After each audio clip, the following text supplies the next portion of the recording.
Hey everyone, it is WrestleMania week, and my plan for the week is to have a new wrestling related video up. And I'm going to start today with something somewhat controversial. And I've been asked to talk about this before, and I've not done it because I'll be honest, full disclosure, I one day still, at age 45, I still aspire and hope to work with WWE in some capacity. My latest pitch or idea campaign, if you will, is to do a pre-show. I would love to do a kickoff show, just be on the panel. I don't want to be hired as a full-time announcer. I would love that, but I know realistically that is not going to happen. I know realistically I'm probably never going to be on the panel show either, but a guy can still dream. Anyway, what I'm going to talk about today is the Ultimate Warrior, or the Warrior Award, the alleged or so-called whitewashing by the WWE of the Warrior, the comments, the statements he has made in the past. And yes, it's pretty damning. The Warrior, Jim Hellwig, and he legally changed his name. So it's hard to make the case that I have made in the past with, for example, the Fabulous Moolah or other people involved in the world of professional wrestling, separating that character from the real persona, the real person. Warrior kind of threw a wrench into all that because he did change his name legally to Warrior. So the opinions, the feelings that he expressed, was he expressing those as the Ultimate Warrior, or Warrior as he was known as, or was this still Jim Hellwig's thoughts coming out under that name? Growing up, and by the time the Ultimate Warrior became prominent in world of professional wrestling, I was already in high school. I was a fan, but I was not a super fan of the Ultimate Warrior. I was still a Hulkamaniac, and that's a argument for another day, I suppose, the whole Hulk Hogan situation.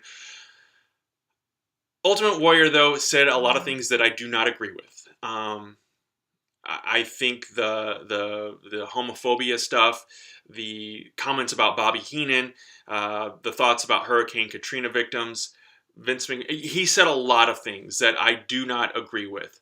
I do feel like, and I don't know for sure, I'm just spitballing here, I feel like when Warrior came back into the WWE fold, and he may not have publicly come out and apologized or said, hey, I shouldn't have said the things I said, I do feel like at his Hall of Fame speech and at Raw the night after WrestleMania, the night before he died, I was at both of those. And maybe I'm fantasy booking this, but I saw a different person. I saw someone who was not harboring so much hatred and ill will toward other people. I think there was a lot of bitterness in the Warrior for a lot of years. And I'm not saying the WWE should or shouldn't have an award named after him to honor other people. I do think Warrior made some great contributions to the business. His wife Dana continues to carry on that tradition, and people have their opinions about her. I'm not going to attack anyone personally on this video by any means.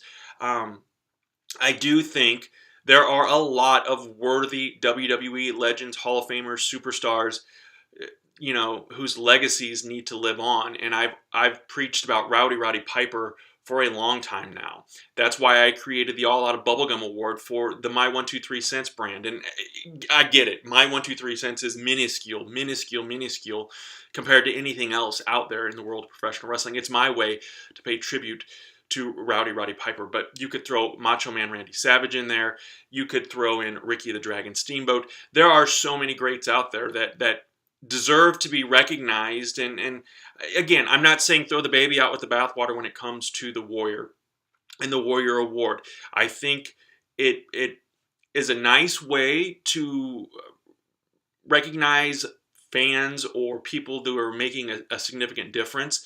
But again, I get the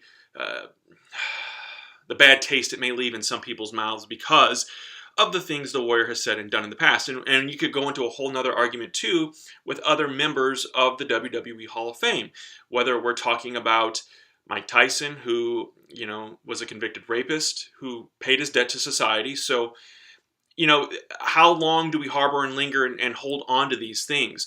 When these men and women do things in their personal lives and say things when they apologize, when they recant, and I don't know that the Warrior has, or did, before he died, but I do feel like he was a changed person at the Hall of Fame. I could be completely wrong, and I could be just having my rose-colored WWE glasses on and whitewashing it myself. I hope I'm not, but I feel like give them the benefit of the doubt. Put yourself in their situation. We don't know what kind of discussions happen behind closed doors with WWE and Warrior or his family. Long story short, and I've gone longer with this video than I had intended to, I don't agree at all, 100% disagree with what he said in those previous interviews and those previous statements that Warrior made. However, I am about forgiveness and looking forward and being positive. And if they can take something like that and I get manufacture it, spin it, and make it something positive, I don't necessarily think that's a bad thing. And I'm not saying don't forget about those things, but I'm also saying let's move on. Let's look forward and make something positive. And I know it doesn't always work that way, but that's how I feel about this. And, I'll be sharing more throughout the week. Again, it is WrestleMania week. Be sure to subscribe to My 123 Cents. Check out the My 123 Cents podcast. Today's show, this week's show, a very important one about a good friend of mine, Lane Austin. We are doing a benefit show at Stride Pro Wrestling for him. I'll talk more about that this week as well. Thanks, everyone, for watching. Don't forget to subscribe.